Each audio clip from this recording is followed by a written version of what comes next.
Hola compañeros, nosotros vamos a presentarles el tema de intermediarios metabólicos. El equipo está conformado por Jocelyn Campos, Ernesto Pava, Nidia Fernanda, Quetzalí Vargas y yo, Melanie Toscano. Primero vamos a definir qué es el metabolismo. Este es toda la red de reacciones químicas efectuadas por las células vivas, incluyendo todas las transformaciones bioquímicas que sufren las moléculas nutrientes. Ahora, tras haber dicho esto, podemos mencionar que los metabolitos son las pequeñas moléculas que son el producto intermedio en la degradación o biosíntesis de los biopolímeros. En este sentido, debemos entender que el metabolismo intermediario se aplica a las reacciones donde intervienen esas moléculas de bajo peso molecular. Las reacciones involucradas son las reacciones anabólicas, que son responsables de la síntesis de todos los compuestos necesarios para la conversión, crecimiento y producción celular. Por otro lado, las reacciones catabólicas degradan grandes moléculas para liberar unas más pequeñas, además de energía.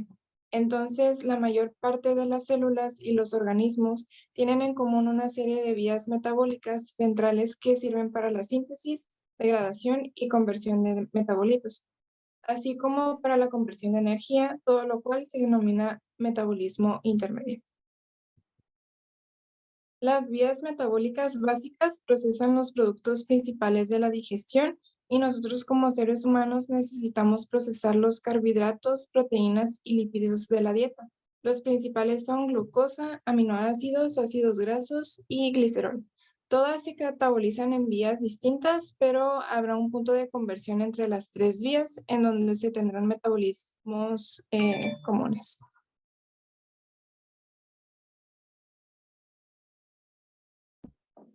El primer intermediario metabólico del que hablaremos será la glucosa 6-fosfato.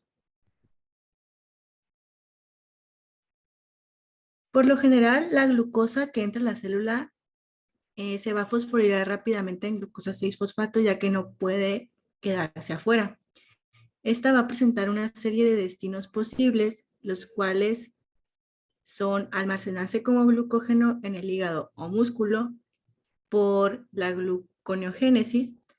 También puede degradarse vía piruvato por la glucólisis o puede convertirse en ribosa 5-fosfato y pasar por la vía de pentosas fosfato.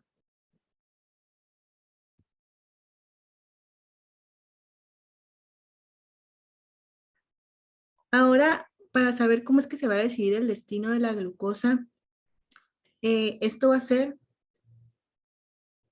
por medio de los requerimientos metabólicos. Por ejemplo, si se requiere de ATP, la glucosa 6-fosfato irá hacia la glucólisis. ¿Cómo sucede?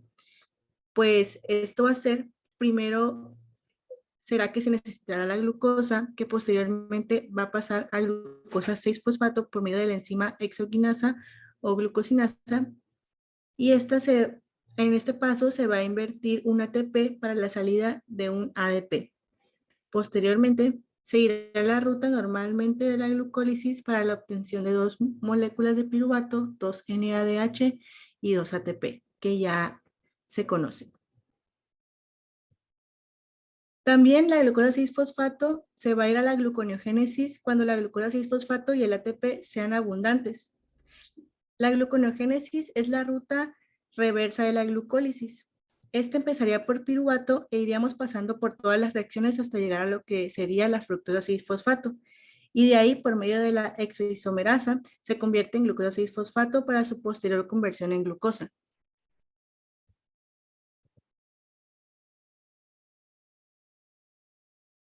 Por último, la glucosa 6-fosfato se va a ir en la vía de las pentosas fosfato cuando sea necesario suministrar NADPH para la biosíntesis reductora y también por la ribosa 5-fosfato para síntesis de nucleótidos. Esta vía de pentosas fosfato va a iniciar con la glucosa 6-fosfato que posteriormente va a pasar a 6-fosfogluconalolactosa por medio de la enzima glucosa 6-fosfato deshidrogenasa. Esta va a utilizar un NADP y va a haber una salida de NADPH.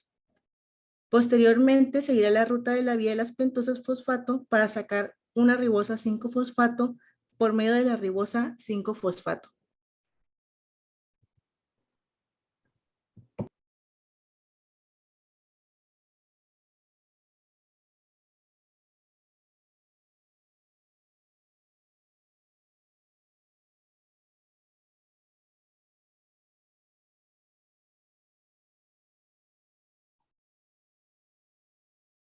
Piruvato, ¿quién dice piruvato? Yo no. Soy yo, pero que le den a la siguiente, ahí no vamos a decir nada. Güey, pues tú di, cabrón. Ahora yo voy a hablar del piruvato, ya le voy a dar, cabrón. Ok, pues a ver. Piruvato acetilcoenzima A.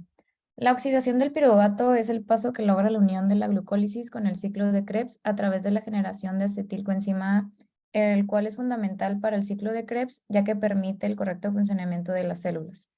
El piruvato durante la glucólisis es en el citoplasma, pero su oxidación ocurre en la matriz mitocondrial, por lo tanto, antes de que comiencen las reacciones químicas, el piruvato debe entrar a la mitocondria atravesando su membrana para llegar a la matriz, y esto se logra utilizando el transportador MPC.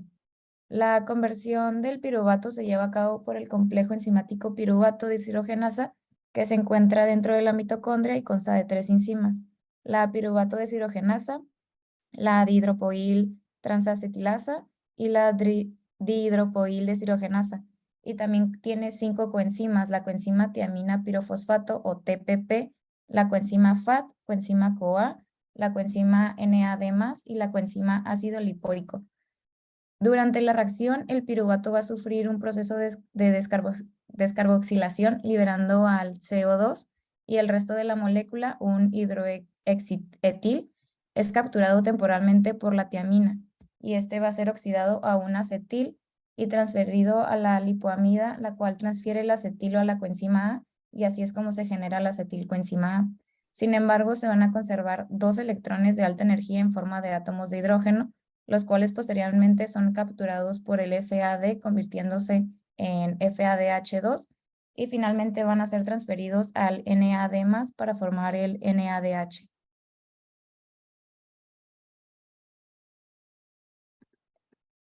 El piruvato en la fermentación alcohólica. La fermentación alcohólica es un proceso catabólico en ausencia de oxígeno que es originado por levaduras y algunos microorganismos que procesan la glucosa para la obtención de etanol, CO2 y ATP. Esta reacción ocurre por medio de la piruvato a descarboxilasa, y el piruvato pierde el grupo carboxilo, que se va a liberar en forma de dióxido de carbono, dejando así una molécula de 2 carbonas llamado acetaldehído, el cual va a ser reducido por el NADH y convertido en etanol por medio del alcohol deshidrogenasa, y así es como se va a regenerar el NAD+ necesario para que la glucólisis siga trabajando. De la conversión del piruvato a lactato. Esta reacción ocurre durante el ciclo de Cori y es también llamada fermentación láctica. Ocurre cuando la célula se ve obligada a producir energía en condiciones anaeróbicas, o sea, sin oxígeno, y es mediada o catalizada por la lactato deshidrogenasa.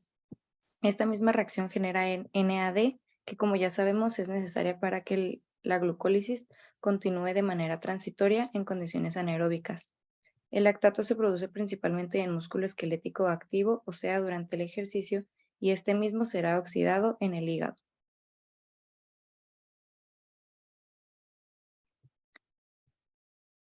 El piruvato a alanina. Esta es una reacción fácilmente reversible. Se trata de una transaminación del piruvato a alanina, o también es el ciclo de Kegel. Se necesita piruvato y glutamato, que va a formar alanina y alfa-cetoglutarato. Se va a formar también en el músculo esquelético, viaja por la sangre y en el hígado se va a convertir de nuevo en piruvato. Esta constituye la principal conexión entre el metabolismo de aminoácidos y azúcares. Ok, ahora yo voy a hablar sobre el acetil-CoA. La acetil-CoA es una molécula intermediaria clave en el metabolismo que interviene en un gran número de reacciones. Se va a formar cuando una molécula de coenzima A va a aceptar a un grupo acetil. Las principales fuentes de este fragmento dicarbonado va activo van a ser la descarboxilación oxidativa del piruvato y la oxidación de los ácidos grasos. La acetilcoenzima también puede derivar de los aminoácidos cetogénicos, pero en los mamíferos no. Tres moléculas de acetil-CoA van a poder formar 3-hidroxi-3-metil-guatil coenzima A, siendo esta un precursor del colesterol de nosotros y de cuerpos cetónicos que van a ser las formas de transporte de acetilos en el hígado y en otros tejidos en nuestra periferia. El otro distinto destino que va a ser muy importante va a consistir en su salida del citosol en forma de citrato para poder sintetizar a los ácidos grasos. Y estos van a tener varias rutas, tanto la ruta catabólica y la ruta anabólica. En las rutas catabólicas se va a encontrar la descarboxilación oxidativa del ácido pirúvico y la beta-oxidación de los ácidos grasos. Y en las rutas anabólicas se va a encontrar la gluconogénesis, la biosíntesis de ácidos grasos, la síntesis del neurotransmisor acetilcolina y la biosíntesis de los aminoácidos.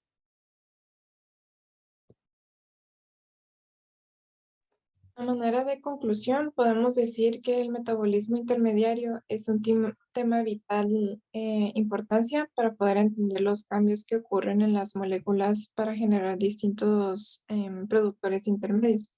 Se entiende que las rutas metabólicas son una serie de reacciones en las que el producto de una reacción es el sustrato de la reacción siguiente, por lo que sin los intermediarios metabólicos no podríamos llevar a cabo dichas rutas y traer como consecuencia el compromiso de diversas funciones desequilibrando la homeostasis. También es importante destacar que cada intermediario será distinto y por ende la ruta será distinta, teniendo resultados con base a lo que se requiera en ese momento por la demanda de la célula.